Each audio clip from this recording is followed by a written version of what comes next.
Michael, before I move into this next section, I just want to take a couple minutes and really just pause for a second and see if anyone has any thoughts on that first section.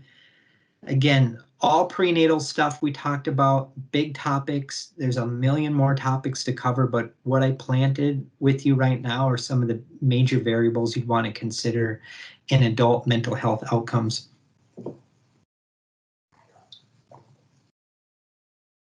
If anyone has any questions or comments or thoughts, please in chat, go ahead and type them out, or at least throw a hand up and we can unmute you if you'd like to ask.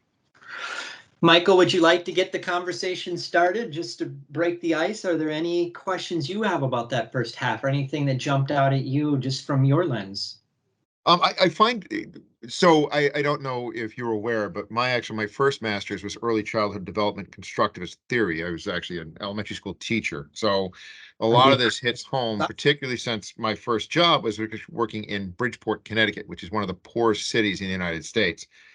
So I've lived it at an elementary school, and a lot of the research that you reference, I'm not only very familiar with, but some of the early stage of stuff going back to the 90s, where they were literally looking at it.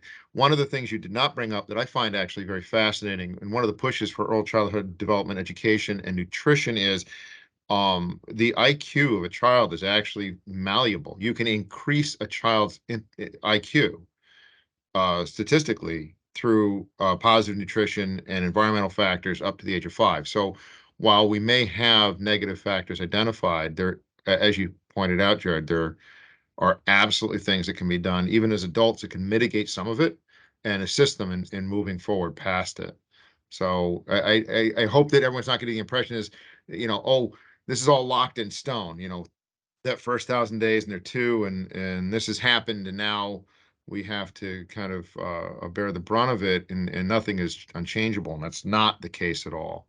That we can utilize that information in order to work with our clients moving forward to help them. But we have to identify these factors first. Thank you, Michael. Great reminder. I'm glad you have some background in this. And yes, everyone, there's a million things we can do to make things better. Now, I'm not going to lie to you, obviously, depending on the factors your client is dealing with, it may take a little more work. Some of these things may not change overnight, but in my experience, almost even if it's the worst case scenario, under the right circumstances and supports and services and team, things can get better. Now, it's not going to be maybe 100% better, but I know there's a lot of things we can do that can help move that client away from the criminal justice system. And if we can get the right supports and services in place, I think that person can be pretty successful in life. That's just my own humble opinion. So thank you, Michael. Thanks for getting the conversation started. And do we have any other thoughts, questions, anything, Michael, that's come in from anybody?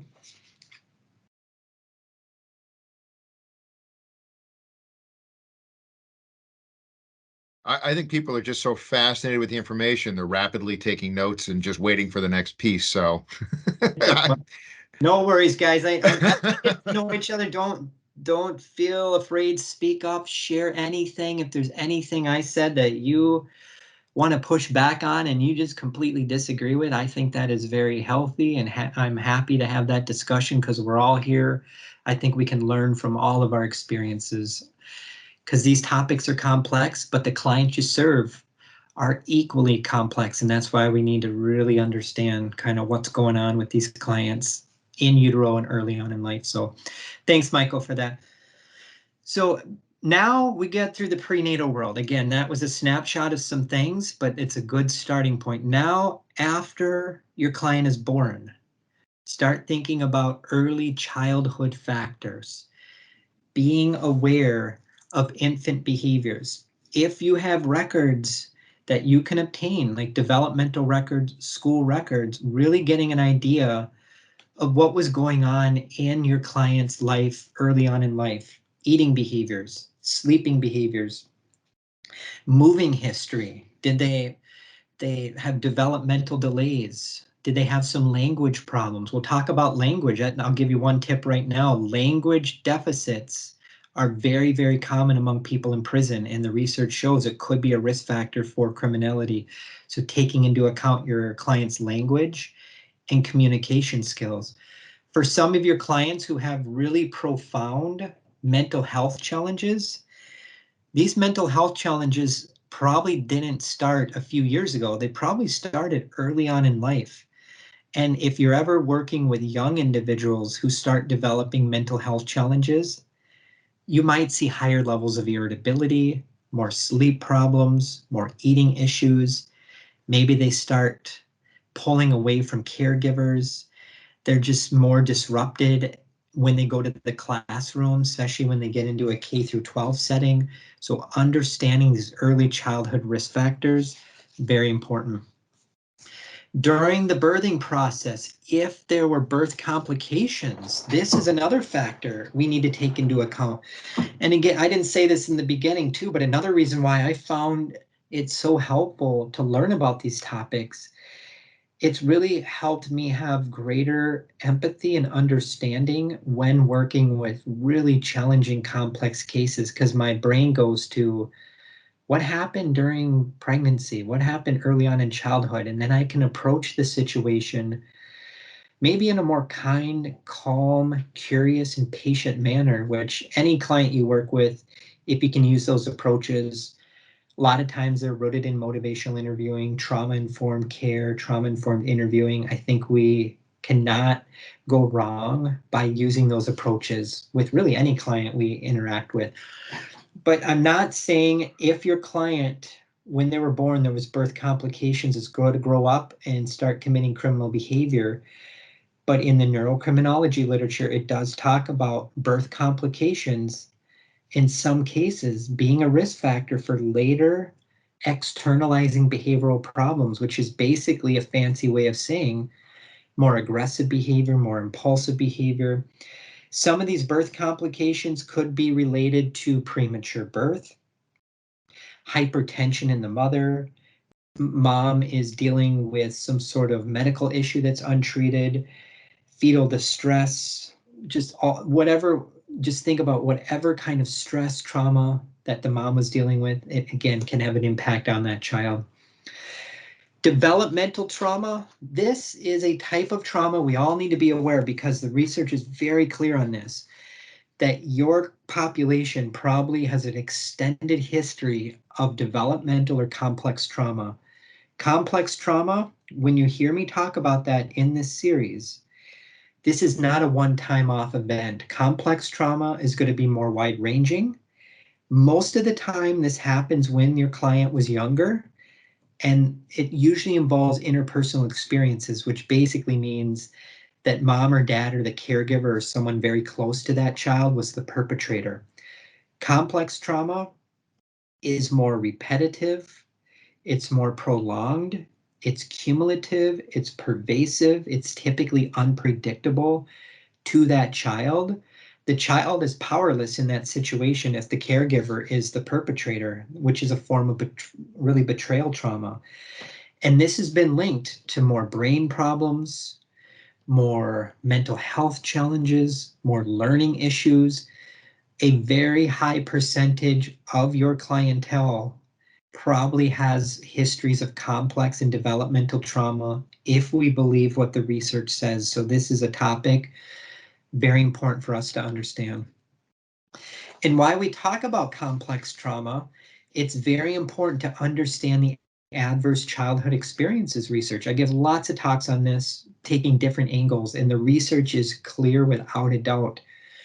The overwhelming majority of people in prison or involved in the criminal justice system have had elevated levels of exposures to early childhood trauma. And basically what the adverse childhood experiences research says is that the higher numbers of traumas your client was exposed to before the age of 18, and if that person did not receive proper supports, services, or interventions, there is a much greater likelihood that that client grows up and gets in trouble with the law, has mental health problems, has drug and alcohol issues. The list goes on and on and on. This is a small breakdown of the different kinds of adverse childhood experiences you'd want to be aware of. This is not an all-encompassing list. But again, any experiences your client has had before the age of 18 with any of these, this would constitute a type of adverse childhood experience. So early life trauma, early life stress could be a possible risk factor for later criminality under the right circumstances. So we really want to take into account before the age of 18, what kind of toxic stress have they been exposed to? That could be family instability, living in a home where they just constantly move, they're getting evicted, one parent's in and out of jail or prison, maybe a parent's dealing with a drug or alcohol problem, maybe a parent's dealing with a severe untreated mental health issue. Maybe that client early on in life has been thrusted into the child welfare arena, in and out of foster care, child protection's been involved, termination of parental rights. All of these things would constitute a type of adverse childhood experience.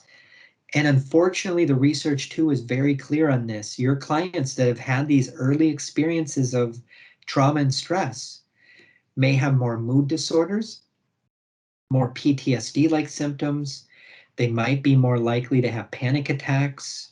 They might be more likely to have problems in school. We'll talk about dyslexia at various times in this training. Another tip I'll give you is that as many as 60+% of people in prison have undiagnosed dyslexia, and undiagnosed dyslexia in conjunction with some of these other environmental factors we're talking about could increase risk of criminality. So very important to understand learning impairments. Very, very important.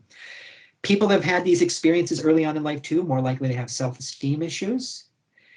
Alcohol and tobacco use histories, and interestingly, there's a couple studies that indicate clients that have had elevated levels of trauma early on in life might have a higher level of broken bone history. So that might be a good screening question to ask your client.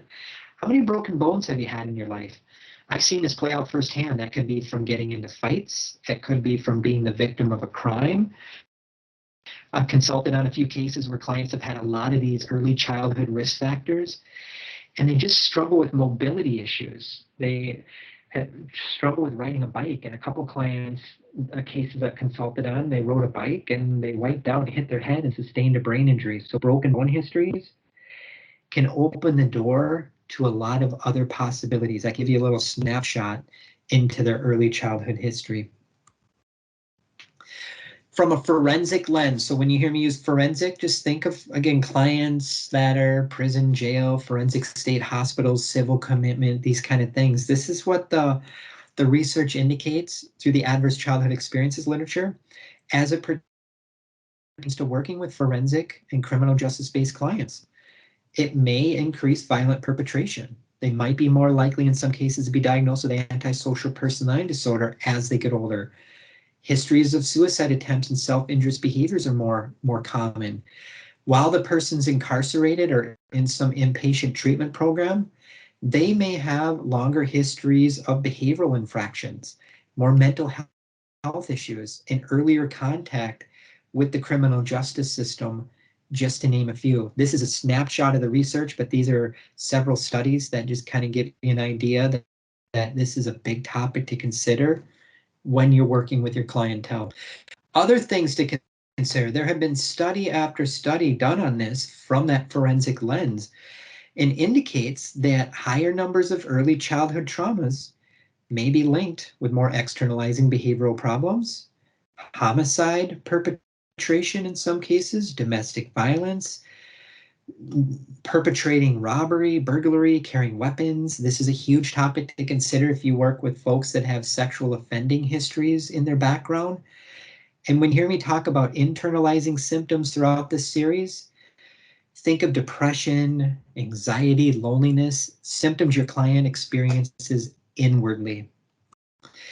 Intimate partner violence exposure is a form of adverse childhood experiences.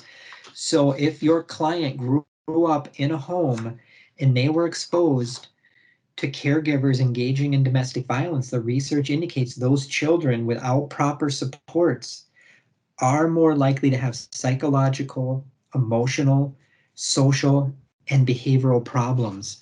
And there's some evidence too to support the fact that kids that grow up in these homes and they witness domestic violence perpetration repeatedly, as this child gets older, they may be more likely to start being aggressive themselves, have hyperactivity issues. They might be more prone to lying, cheating, and bullying, the research says. Again, every case is different, but that's kind of a snapshot overview of what some of this research literature indicates. We're going to have a whole training in this series on alexithymia, but I want to plant the seeds a little bit more because this is such an important topic that we do not think about. Alexithymia is not a disorder. It is a trait that oftentimes co-occurs with so many different disorders. Half of people with autism have this. Half or more of people with drug and alcohol problems have this. You as professionals, you are at risk for having this if you're ever dealing with burnout. Professional burnout has been linked with higher levels of alexithymia. In the general population, about 10% of folks deal with some level of alexithymia. In clinical and forensic and criminal justice settings, that number may be as high as 50, 60%. So this is a big topic we're going to talk a lot about, especially in that training module. This is a risk factor, the research says, for violent behavior. It's a risk factor for suicide. It's a risk factor for relapse on drugs and alcohol. There's a couple studies that have also showed that if one partner is dealing with alexithymia, this can lead to breakdowns in relationships, higher rates of divorce, guilt and shame issues, parenting conflicts. And this is basically what it is. So if you have clients that have a long-standing pattern of really struggling to identify their own emotions, so you as the professional can tell that your client is really upset, they are highly anxious, they're just depressed, and you know, you can feel it, you can see it, the client with true alexithymia is going to have a hard time connecting the dots that they're feeling angry right now, or they're feeling really depressed. A lot of times it comes out as somatic symptoms. So a lot of these clients may be more likely to report that my stomach hurts, or my chest hurts, or my head hurts. In extreme cases, the client with true alexithymia who can't get those emotions out, all those emotions go into their body and they might start having panic attacks and their heart's racing and they may call 911 thinking they're having a heart attack. Ambulance comes, they go to the emergency room, the doctors, nurses run all the tests, they can't find anything wrong with the person. That could be an extreme example of how alexithymia plays out. If we have any treatment professionals in here, the research is pretty clear on this too, that clients who go to therapy that have alexithymia and the therapist doesn't have training in this, and the therapist relies on a lot of how and why questions and uses a lot of self-awareness approaches to treat the client, that client's probably not going to be successful because they have a hard time answering how and why questions and looking deep inwardly at themselves. So when you're working with clients with alexithymia, using skills building approaches, coaching, modeling, teaching, role playing can be much more helpful. I promise we'll go a lot deeper into this in the 2-hour segment on this, but this is a topic I would suspect that 50 to 65% of your clients, based on what I know about the research, probably are dealing with some level of this. Poverty, again, being aware that someone, especially a child who grows up in poverty, that could constitute an adverse childhood experience in and of itself. And the research also points to the fact that extensive exposure to childhood poverty has been linked with having more academic issues as that client gets older. As the client gets ready to go into a K through 12 setting, they may not be prepared to enter school. So if you ever work with adult clients and you find out they've had a long-standing history of like special education, they got held back a grade, they seem to have some learning problems, dig a little bit deeper. Was there a poverty history as well before they actually went to school and they just weren't ready? Maybe they lived in a home, there was a lot of neglect. Maybe they just didn't live with parents who ever read to them or ever instilled the importance of like learning. These are things that we need to take into account because extensive exposure to childhood poverty has also been linked with brain-based problems, language issues. There's a big connection between poverty and food insecurity. We'll go a lot deeper into that in the last training in this series. People that have grown up in poverty situations as they get older may be more likely to have broken bone histories as well because of the very nature of just living in poverty. It can be more dangerous in some cases. Increased likelihood of having asthma, increased likelihood of being diagnosed with ADHD, increased likelihood of having some developmental delays and things of that nature, and an increased likelihood of maybe being exposed to child abuse concurrently. Food insecurity, I just want to plant the seed here with you as well, but we'll have a 2-hour segment in the last training. But when you think of food insecurity, why in the world should you guys care about this? Because this has been linked with increases in criminality in some cases. So when you think of food insecurity, it really is a spectrum. It does not mean the client doesn't have food to eat always. You can have an extreme end of the spectrum like famine, where maybe if you've ever worked with somebody from another country, they dealt through some level of famine. In the United States, you can have food insecurity, and I see this a lot in cases I consult on. The client has plenty of food to eat, but the food they eat is just terrible for them. They just only eat fast food. They only eat gas station food. They're not getting nutrients. True food insecurity has been linked with increases in obesity and diabetes and hypertension and cholesterol and heart disease and mental health problems. And oftentimes food insecurity overlaps with social isolation, lacking affordable housing, just having more health problems, mental health, behavioral health, social health. And you will find several articles in the criminology literature that talk about this being a factor to take into account when a client is released from prison and is on probation. If you can target this too, you're actually helping the client maybe reduce criminal recidivism. So the importance of this, again, I'm going to point this out. We talked a little bit about diet in the prenatal. Let's talk about it now after the child's born. Research study after research study says that healthy dietary practices may lower internalizing symptoms. Again, these are symptoms related to anxiety. Maybe it's irritability, depression, loneliness, and physical discomfort. So if you have clients that report a lot of physical discomfort, like headaches, stomach aches, sleep issues, healthy nutritional practices could be a way to combat that.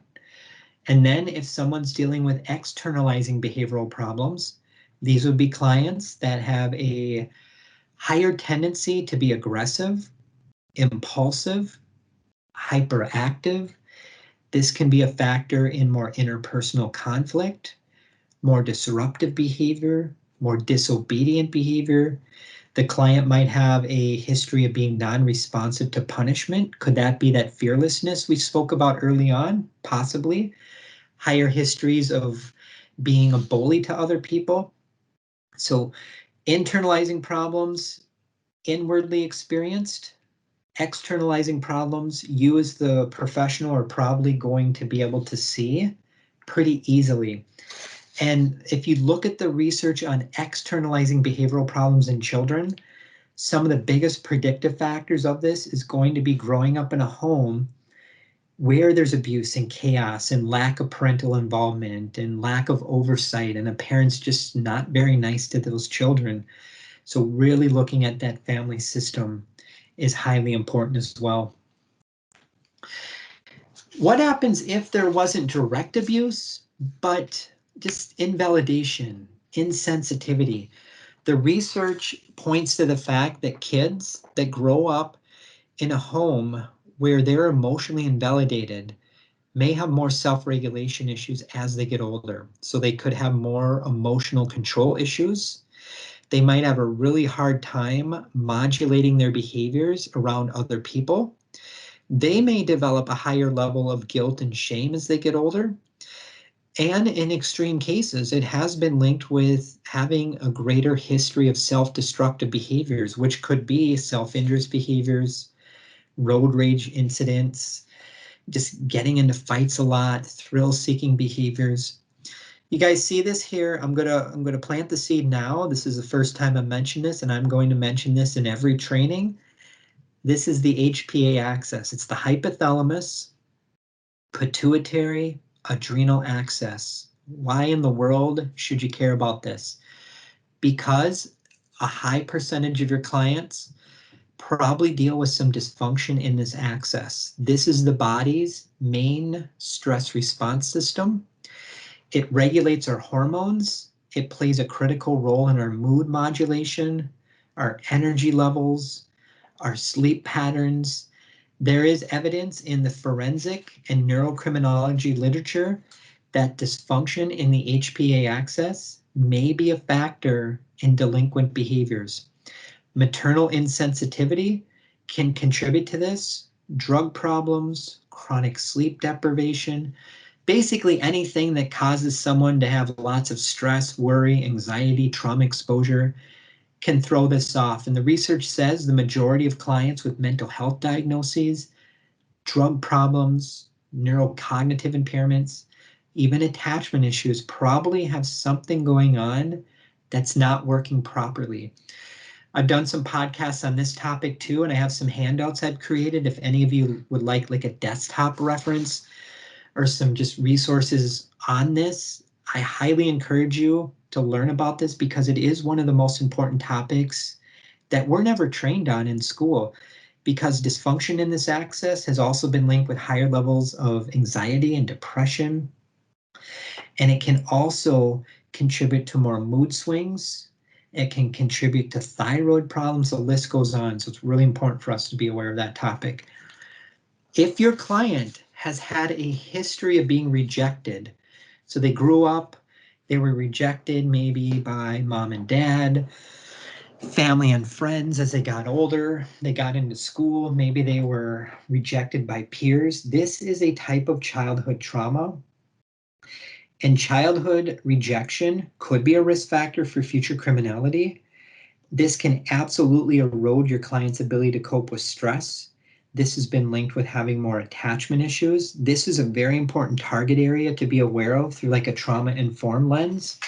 Because if your client has had a long-standing pattern of being rejected by other people, they may come into the intake with you or whatever job you do and be more guarded. They may lack eye contact. They may take extra time during that interview or intake or screening process to respond to your questions because they have a big wall up because they've gone through life and they've had a really tough go at it. This is another big important target area for us to consider as to why some of our clients may engage in problematic behavior later on in life. Jerrod, real quick, before you go to the next thing, we do have a question that actually came up in the chat asking, is there a way to tell the difference between if complaints about physical ailments or a means of escape, like in school? And I think it means like when a student says, hey, my stomach hurts, in order to avoid a test or to avoid something, or if an ailment they're genuinely dealing with this. So this can make it difficult to understand symptoms that kids have as a reflection of their disability. So that was in the chat. If you want to address that real quick. Yeah, on the surface, it might be difficult, but I would say look at the patterns there. If you're noticing that pattern where that student does that all the time when a test comes up, you might see some patterns there and you might be able to connect the dots. What happens if the student had a trauma history? How does COVID-19 factor into this? Maybe they're being bullied and teased in the classroom and they're doing that. Maybe it's a cry for help. Maybe it's both. And they have a lot of stomach problems and digestive health issues and things of that nature. What I can say from the school environment is that kids with some of these issues we're talking about are going to have more challenges in school. They might be more likely to be bullied and teased, and they might be more likely to be the perpetrator of bullying and teasing. So if you're like a school counselor or whoever asked the question, take a step back, be curious, look at the patterns. Maybe if you're noticing a pattern and that student's doing that over and over and over again, obviously digging deeper, what's going on in the family life, pulling the family in if appropriate. If that child is working with a school counselor already, involving them in the process. That's kind of my thoughts on that. I've consulted on cases where similar situations have come up, and I always look through a trauma or attachment lens. Is that student dealing with some trauma in school or outside of school? You might not ask that question at first, but if you just approach that student in a very kind, calm, patient manner and develop a really solid rapport and a trust with that student, maybe the truth will bubble to the surface. And in some cases, we can do all of these approaches and we may never ever get to the actual cause. But I would say dig deeper, stay curious. Usually there's a lot of layers to this. Michael, did that answer that person's question, or I can go deeper into that as well if helpful?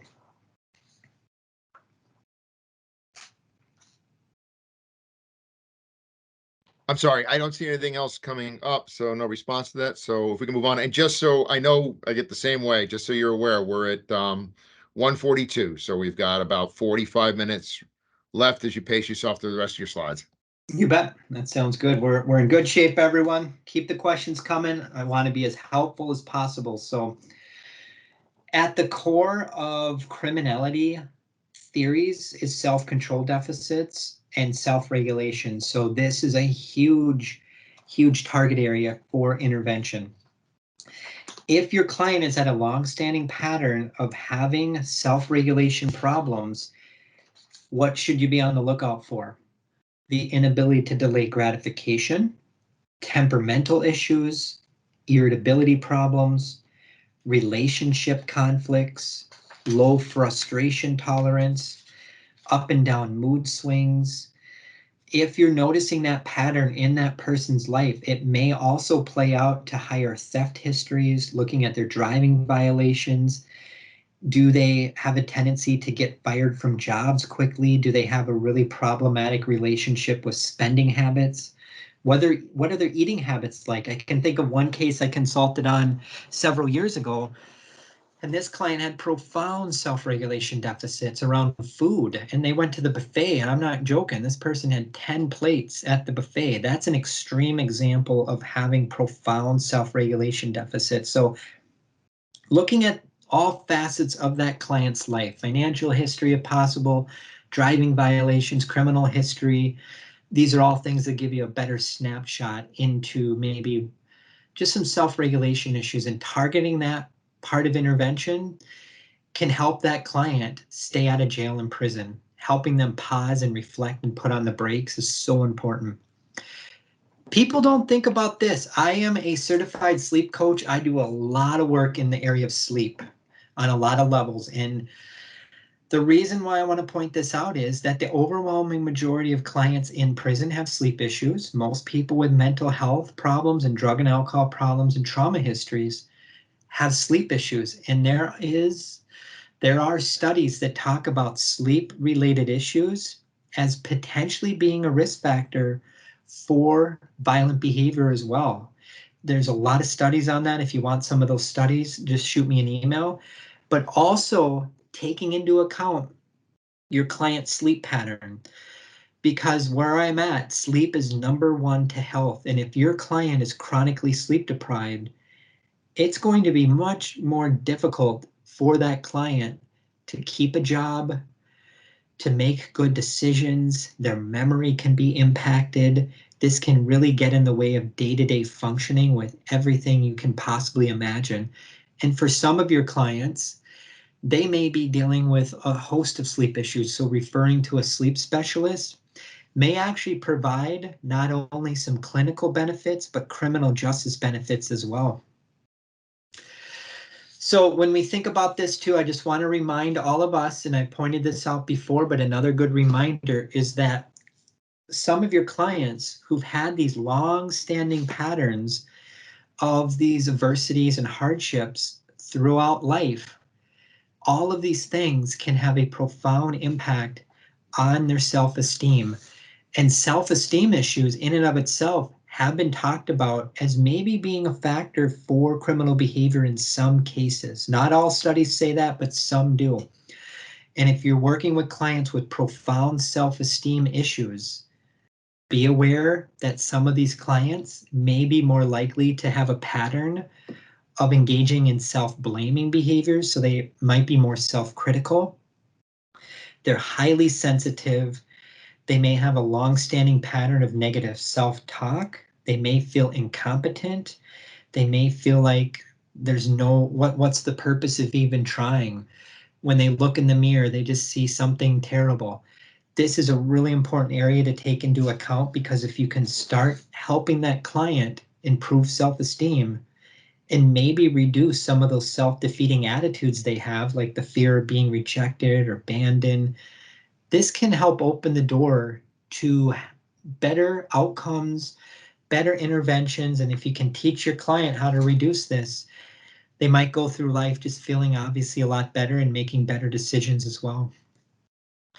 And before we wrap up this section, a couple other things I want to point out. And Michael, you beat me to the punch about the IQ, and I appreciate you bringing that up, but IQ is something we need to take into account. Some of these clients may have lower levels of IQ levels, intellectual functioning levels, but Michael brought up the fact that it doesn't necessarily mean it's always locked into place. There are certain interventions we can do, helping that client learn new skills, live a healthier life, improving their day-to-day functioning can be very helpful.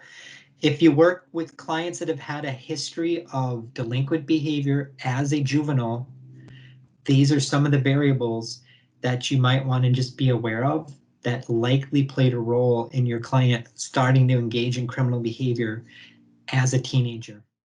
This video is brought to you by Ramsey County Social Services and was made possible by a Mental Health Innovations grant. Thank you.